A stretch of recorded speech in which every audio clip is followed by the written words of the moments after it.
If you haven't heard, the world's most successful business strategy isn't disruption or innovation. It's complete invisibility while owning everything you touch. Indeed, 4 German siblings worth $50 billion have inherited an empire with a dark past that profits from your morning coffee, your office lunch, and now even your insurance premiums. Furthermore, these billionaires have achieved something unprecedented: total market domination without anyone knowing their faces or even their names. They control more consumer touchpoints than Amazon, yet operate with less visibility than your local hardware store owner. But this obsession with secrecy isn't just good business practice. It's carefully constructed protection, hiding a family legacy so controversial that even their own children didn't know the full truth for decades.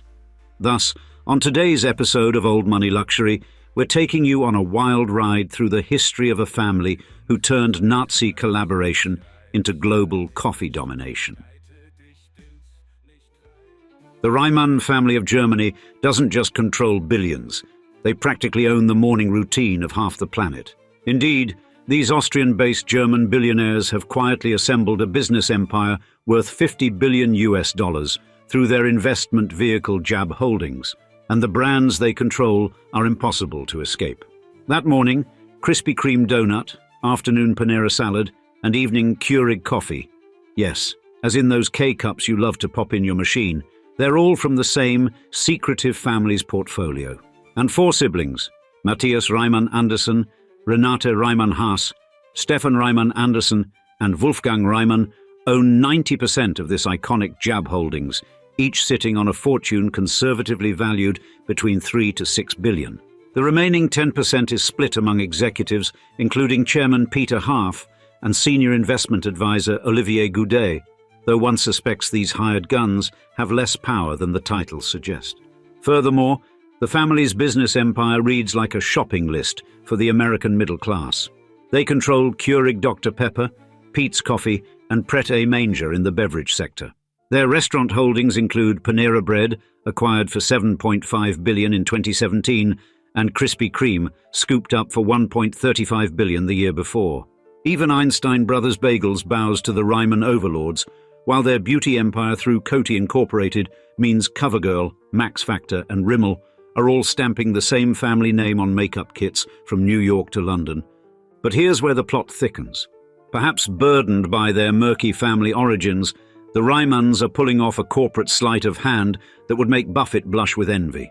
They're systematically dumping consumer brands, those messy, unpredictable businesses that rely on fickle public taste, for the steady, reliable cash flows of pet care and insurance.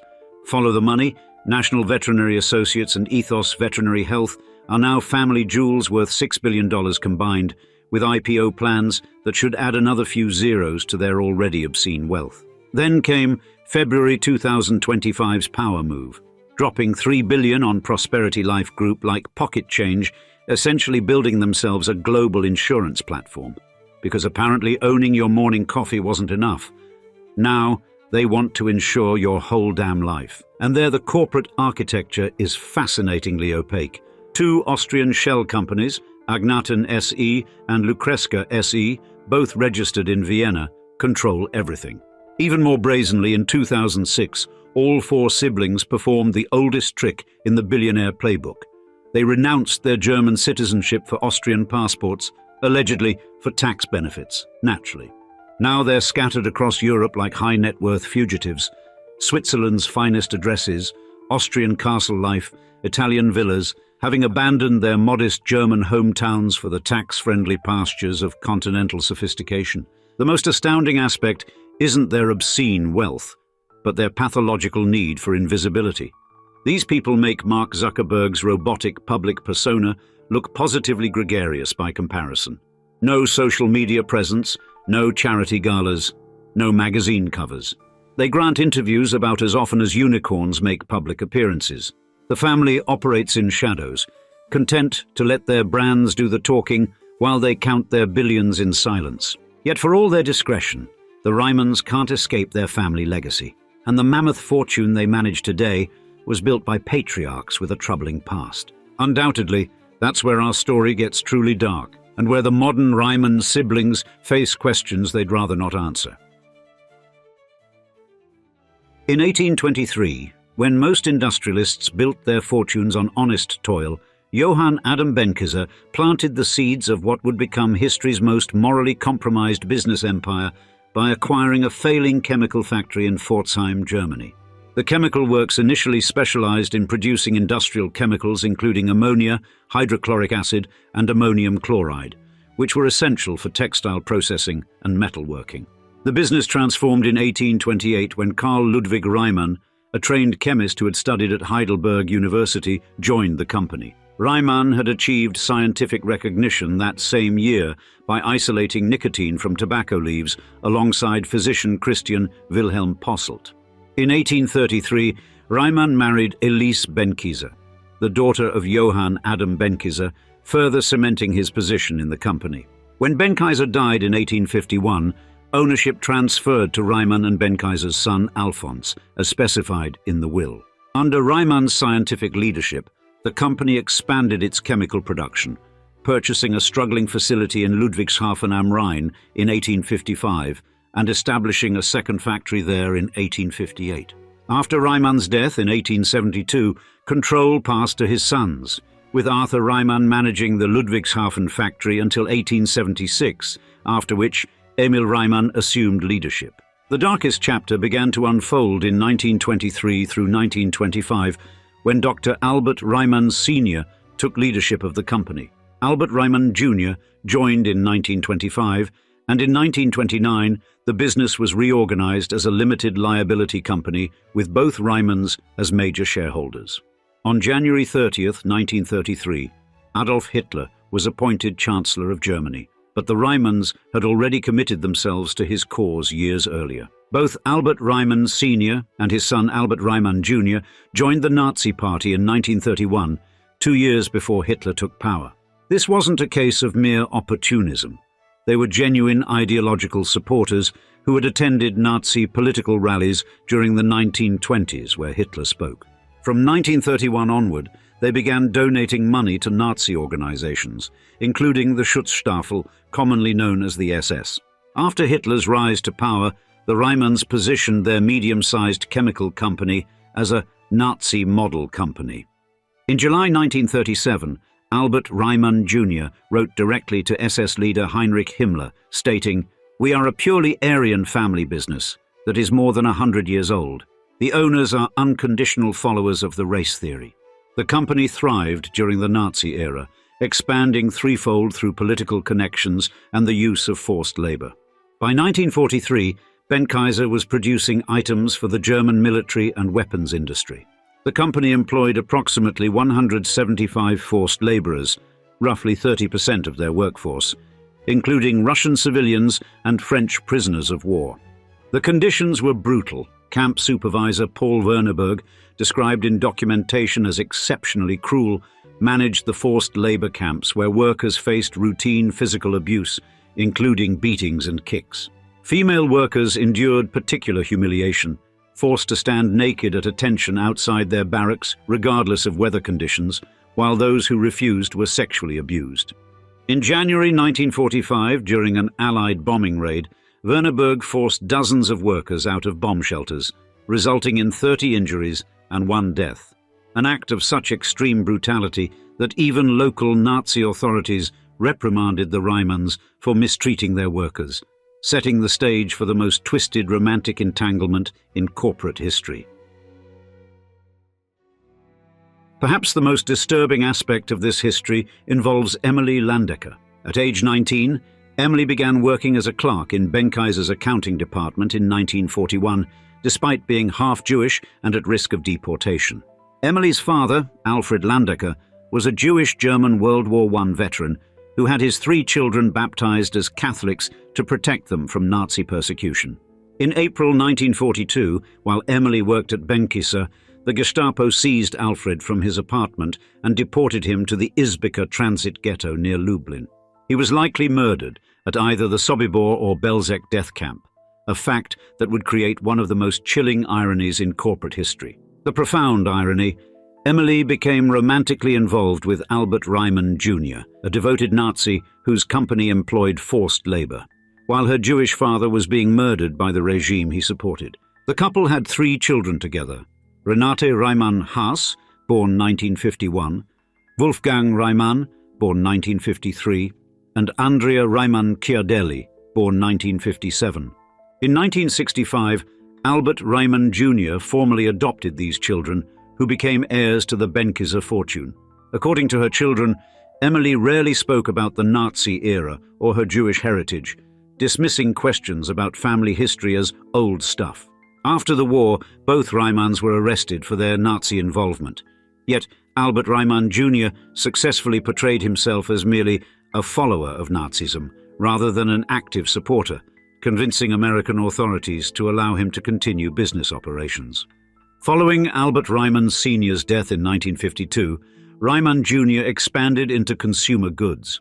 When he died in 1984, he left equal 11.1% stakes to each of his 9 adopted children. 5 of the heirs later sold their stakes to the remaining 4 siblings: Matthias Reimann Andersen, Renate Reimann Haas, Stefan Reimann Andersen, and Wolfgang Reimann. In 1997, Benckiser went public on the Amsterdam Stock Exchange, and in 1999, it merged with British company Reckitt and Coleman to create Reckitt Benckiser. The real transformation began in 2012 when the family formed JAB Holding Company as their investment vehicle.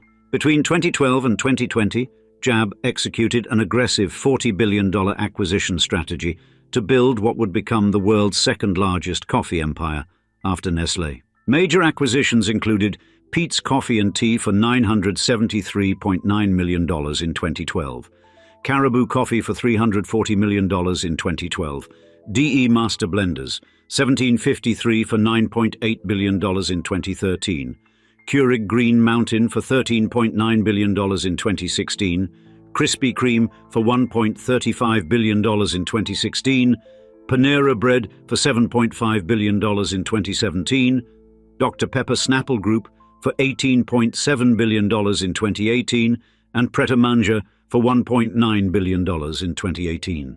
Today, JB Holdings' portfolio extends beyond coffee to include pet care, veterinary services, and most recently, insurance. The company has been strategically pivoting away from its coffee and consumer goods empire toward insurance and pet care, with the acquisition of Prosperity Life Group for approximately $3 billion in February 2025. Emily's children inherited more than just a fortune. They inherited the burden of reconciling their family's Nazi past with the Jewish heritage they never fully understood or embraced. For decades, the Reimann family's Nazi past remained largely hidden. A 1978 company chronicle whitewashed this history, portraying their Nazi support as an honest mistake without critical self-reflection. The full story began to emerge between 2012 and 2014 when Peter Haaf, who headed JAB Holding Company, urged the family to examine their history more thoroughly.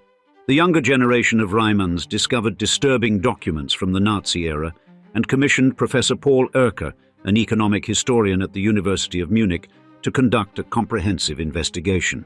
In early 2019, Professor Erker delivered an interim report confirming the family's darkest suspicions. On March 24, 2019, the German tabloid Bild published a bombshell 4-page report based on Erker's findings, bringing the Reimann family's Nazi past to international attention. Peter Haaf immediately confirmed the accuracy of the Bild report, stating, "It is all correct. Reimann Sr. and Reimann Jr. were guilty. The 2 men have passed away, but they actually belonged in prison." Haaf described the family as being ashamed and white as sheets upon learning the extent of their ancestors' Nazi involvement, adding, "There is nothing to gloss over. These crimes are disgusting." The family pledged €10 million to support Holocaust survivors and former forced laborers.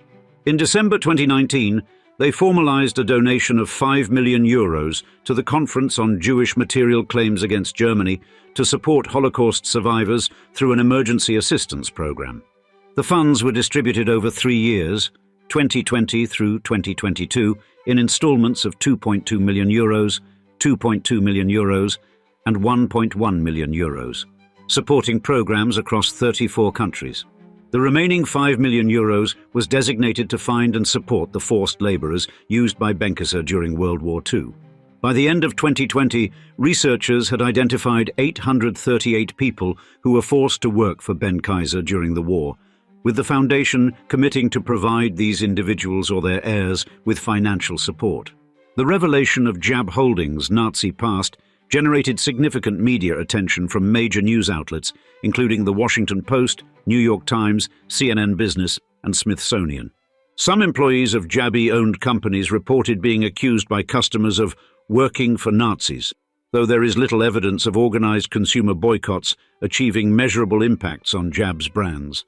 Stock market impacts were similarly limited, with the company's stocks dropping 4% when the family ties to the Nazis were uncovered in 2019, but JAB-owned public companies generally maintained their market positions without sustained negative impacts. No direct lawsuits have been filed against JAB Holdings related to its Nazi past or use of forced labor, as most potential legal claims related to Nazi-era forced labor had been addressed through earlier German government and industry compensation funds from the early 2000s. The most significant response was the establishment of the Alfred Landecker Foundation, named after Emily's father, who was killed in the Holocaust. The family committed €250 million over 10 years to the foundation's work, which includes supporting Holocaust survivors, combating anti-Semitism, and promoting democratic values. Yet questions remain whether €10 million, a mere 0.02% of their $50 billion empire, represents genuine contrition or merely another calculated corporate maneuver to protect their vast fortune from public scrutiny. Leadership at JAB Holdings underwent a dramatic reshuffling in 2024 when Joachim Creus replaced Olivier Goudet as CEO, while Peter Haaf announced his retirement as chairman in April 2025 after years at the helm. Frank Engelen remains as managing partner and CFO, overseeing an empire that has been quietly liquidating its most visible consumer brands. The numbers reveal the magnitude of their divestment strategy. JAB sold 75 million shares of Keurig Dr Pepper in May 2025 alone, reducing their ownership to a mere 4.4% from significantly higher stakes. According to the 2023 annual report, JAB's coffee and beverage assets saw a 17% decline in fair market value, a deliberate strategy suggesting they view these traditional consumer brands as declining assets. These days, the four controlling siblings continue their hermit-like existence, scattered across Europe's most exclusive zip codes while delegating all operational decisions to their hired executives. None of the Reimann siblings sit on any company boards, maintaining their distance from both public scrutiny and corporate governance alike. Their strategy appears clear: monetize brand equity while building a fortress-like financial services empire that operates largely outside public view. The insurance industry offers precisely what the Reimanns seem to crave: steady, predictable returns without the constant threat of consumer boycotts or social media campaigns that could damage their carefully constructed anonymity. This calculated withdrawal from consumer-facing businesses represents more than just portfolio optimization. It's a carefully orchestrated disappearing act by one of Europe's wealthiest families. As they shed recognizable brands like Krispy Kreme and Panera, they're building something far more lucrative and far less visible: a financial services empire that will generate billions while keeping their names out of the headlines. The Alfred Landecker Foundation, named after the Jewish grandfather they never knew, but whose murder facilitated their inheritance, remains their only public-facing entity, a curious monument to a family that seeks redemption through charity, while maintaining the very secrecy that enabled their historical crimes. And now, we'd love to see you in the comments. Were you aware of this family's dark past? And which item that they sell have you been unknowingly using? We can't wait to hear from you. And thanks for joining us for another episode of Old Money Luxury. Cheers.